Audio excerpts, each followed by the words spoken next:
మనోజ్‌కైతే ఇంక మాణిక్యం అయితే ఇంకా 3,00,000 దాకా ఆఫర్ అనేది ఇస్తాడు. నువ్వు బాగా సేల్స్ చేశావు అన్నట్టుగా. ఇంకా ఆ 3,00,000 తీసుకెళ్ళి ఇంట్లో గాని చెప్పాము అంటే ఇంక ఇంట్లో వాళ్ళందరూ బాలు అప్పుకి తీసేసుకుంటాడు అన్నట్టుగా ఇంక రోహిణి, మనోజ్ అయితే మాత్రం ఒక విల్లాకైతే అడ్వాన్స్ కడతారు. ఇంక అలా కట్టేసిన తర్వాత ఇంటికొచ్చి అందరికి స్వీట్లు పంచుతూ ఉంటే, ఈ విధంగా నాన్న నాకు 3,00,000 వచ్చింది. దాన్ని మేము విల్లా కొనుక్కోవాలనుకుంటున్నాము. దానికి అడ్వాన్స్ ఇచ్చేసాము అంటే ఇంకా ప్రభావతి ఏమనుకుంటుంది, అయ్యో నా కొడుకు ఒక విల్లా అని చెప్పని కొన్నాడంటే నేను అక్కడ ఒక విల్లాకి యువరానిలాగా ఉంటాను అని తను ఊహించుకుంటుంది.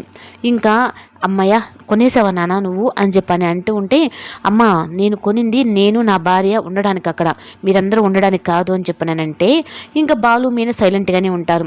వీడి బుద్ధి ఏంటో మా అమ్మకి తెలియాలి అన్నట్టుగా తను ఉంటాడు.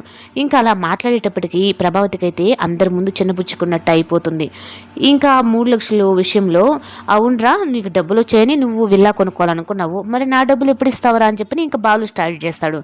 ఇంటే రే ఇప్పుడే కదరా మా వ్యాపారం బాగా అభివృద్ధి చెందుతుంది, తర్వాత నీ డబ్బులు అనా పైసలతో సహా ఇచ్చేస్తాను అంటే నువ్వు అనా పైసలతో ఇవ్వాల్సిన అవసరం లే, నా డబ్బులు నాకు ఇచ్చేస్తే నా భార్య నగలు నేను కొనుక్కుంటాను అన్నట్టుగా తనైతే మాట్లాడతాడు.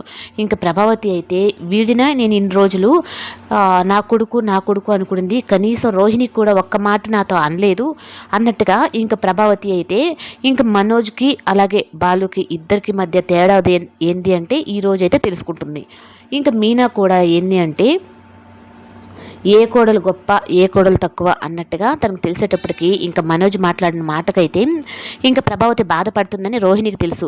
ఈ లోపల ఇంకా మనోజ్కి అయితే ఫోన్ వస్తుంది. 3,00,000 తీసుకున్న బ్రోకర్ అయితే జెండా ఎత్తేసాడని చెప్పనని ఇంకా మేనేజర్ ఫోన్ చేసి చెప్పేటప్పటికి, ఏంట్రా నా డబ్బులు పోయినట్టేనంటే అంతేరా తల్లిని బాధ పెట్టావు కదా నీకు అలాగే జరగాలని చెప్పని మొదటిసారి మనోజ్ విషయంలో అలా మాట్లాడుతుంది. ఇంకా బాలు అయితే నాకన్నా నా డబ్బులు ఇచ్చేసి ఉంటే నేను అప్పులో జమేసుకొని ఉంటాను కదా, ఇప్పుడు ఎవడో విల్లా కొనాలని చెప్పని నువ్వు ఇచ్చావా, అట్లాగే జరగాలరా నీకు.